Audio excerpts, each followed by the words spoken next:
Ayan, pangalawang araw namin doon sa PG. Pagkagising ko, pagkatapos magkape, ayan, selfie-selfie sa labas, video-video, ang lola nagkukuyakoy. Ala, tumayo na. Nag-inikot-ikot na sa paligid, oh. Uy. Alam mo naman tayo, yan lang ang kasiyahan. Souvenir dyan sa lugar. Mag-picture-picture, mag-video-video. Yan, pero in fairness, napakaganda ng paligid, di ba? Oh. Pagmasdan nyo naman.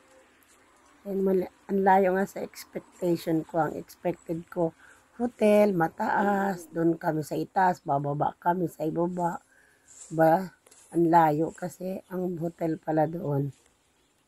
Parang bahay. Pero 5-star hotel daw yan. Pero yung bahay, napakarami. As in, may mga bakuran, may mga halaman. Akala mo nga yung residential eh. Pero sa isang bahay, 2 pintuan lang yon bawat bahay. Ang siste, nasa dulo pa kami, pinakadulo na kuha namin sa booking. Kaya ang lawak ko, ang lawak ng gilid oh. Ganda ng view. Talaga promise. In fairness, napakaganda. Kung hindi nga lang maulan, ang sarap mamasyal-masyal dun sa mga hapit dun sa may puno oh. Mag-inikot-ikot ba? Hindi ba? Ang lola, hindi mapalagay oh. Hindi palagay si Mami Sin. Ayan na. Balik na naman sa kabilang gilid. O sa harap pala. Maambon-ambon kasi. Pinakabuelo. Ang dalawa, umalis. Bumili ng toothpaste kasi yung toothpaste namin hindi inallowed ng immigration. Bawal daw. So, wala kaming magamit na toothpaste. As in, sa hotel, wala din. Ko, sabon nga lang doon. Buti na lang may dala ko. Tapos, malaki pa yung pulboron sa Goldilocks. Itatlo kami. So, diba yan? Kung wala akong dalang sabon, di wala kaming gagamitin. O, ayan, diba? O, ang ganda. O, sa kabilang gilid yan. Kanina doon sa kabilang gilid. Saan ka pa?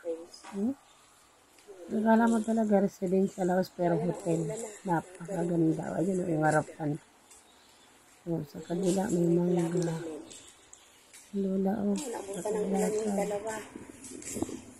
Diba?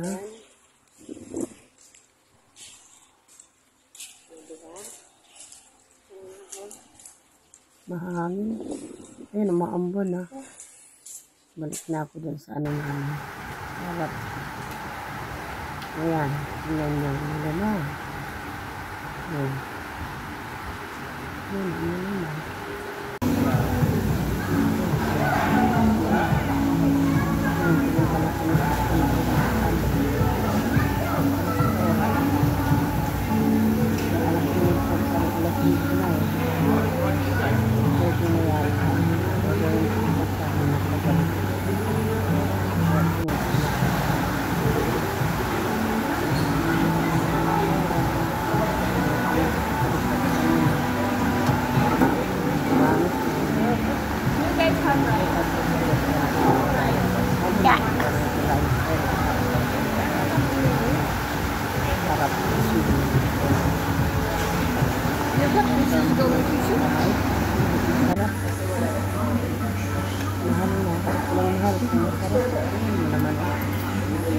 Wala kong klantan.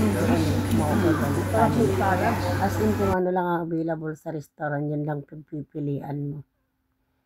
Ayan, nakabalik na kami sa loob ng ng hotel. Pagkatapos kumain, naghahanda na naman matulog ang mami.